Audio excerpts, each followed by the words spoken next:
Bueno, buenas tardes. Hoy vamos a hablar sobre el movimiento browniano y también vamos a realizar un experimento en el cual se pueden evidenciar las propiedades que presenta este tipo de movimiento. Entonces, como introducción, tenemos que por primera vez este movimiento fue estudiado por el botánico inglés Robert Brown en 1827. Cabe resaltar que él estaba observando a partir de un microscopio las partículas de polen que estaban dispuestas en un medio acuoso. Observó que estas partículas presentaban un movimiento errático y zigzagueante, además de aleatorio. Entonces quiso investigar un poco a qué era debido este movimiento. Posteriormente, diversos científicos empezaron a estudiar más este movimiento y a partir de diversos estudios y experiencias se pudo concluir que este movimiento depende de la temperatura y también de la viscosidad. De la temperatura, desde la teoría cinética se puede decir que el movimiento de las moléculas están regidas por un movimiento térmico. Esto quiere decir que a mayor temperatura las moléculas del líquido donde estén dispuestas estas partículas se van a mover más rápido y más deliberadamente. Las moléculas del líquido van a chocar con las partículas de polen, haciendo que éstas presenten un movimiento más errático y zigzagueante. A menor temperatura, este movimiento será mayor ralentizado y también hace que, desde el punto de origen, la partícula se mueva un poco menos que si está a mayor temperatura.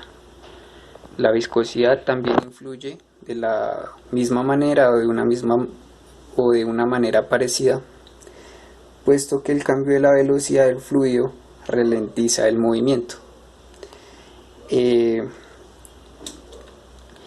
El primer modelo matemático fue planteado por Albert Einstein en 1905, dando evidencia también,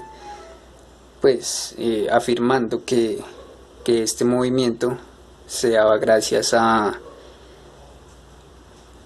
choque de las moléculas del líquido de la sustancia donde estén dispuestas las partículas con estas.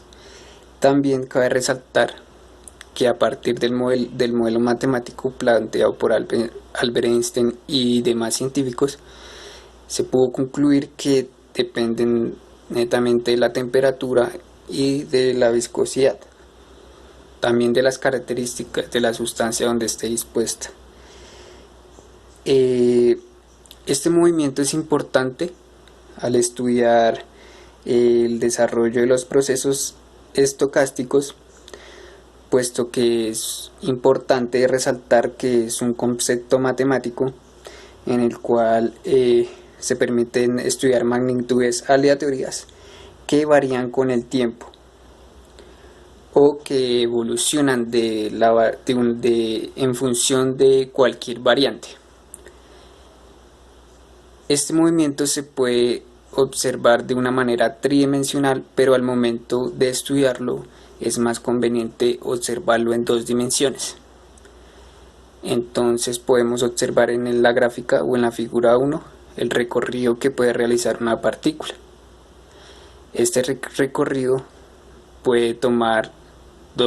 está regido por dos probabilidades, en el cual los saltos de la partícula pueden tomar una probabilidad de 0.5 que se mueva a una dirección o de 0.5 que se mueva a otra dirección. Ahí podemos observar la gráfica en el cual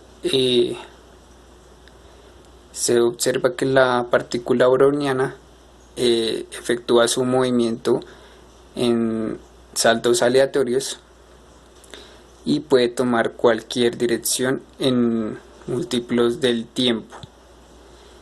Esta ecuación es importante para estudiar la cinemática y el movimiento de los cuerpos. y también algunas características de las sustancias como la difusión y la ósmosis.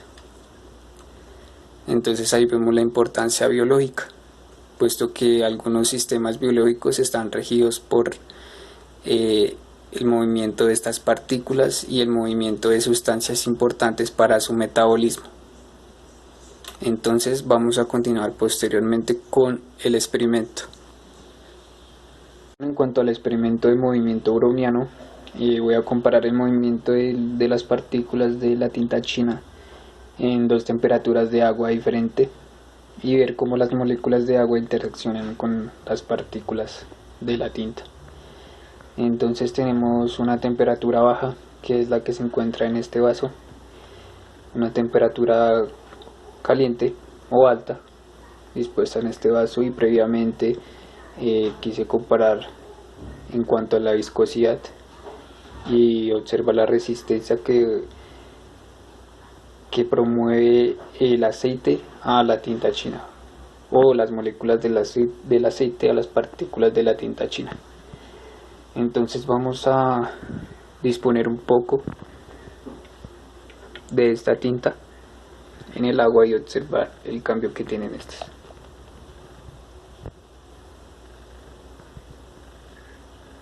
Como podemos observar, el movimiento es un poco lento, y además que las partículas de la tinta se mueven un poco menos desde su punto de origen, ofreciendo más resistencia debido a la temperatura.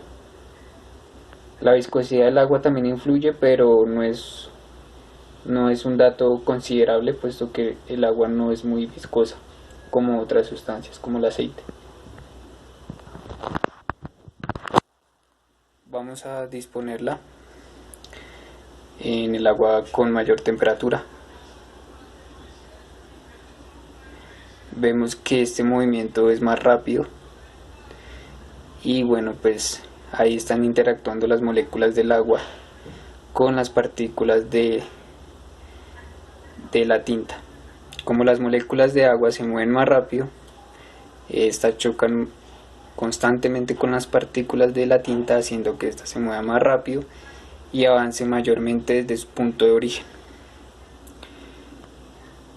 Previamente yo había dispuesto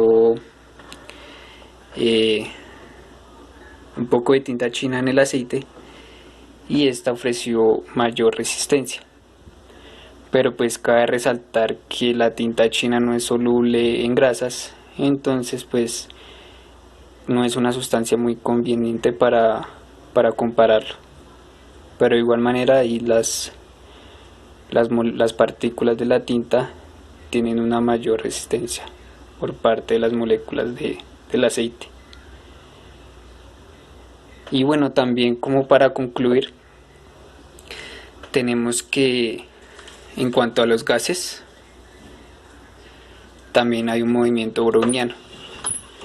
Entonces vamos a observar un poco el movimiento del humo, movimiento aleatorio que hace las partículas del gas emitido por la quema del papel.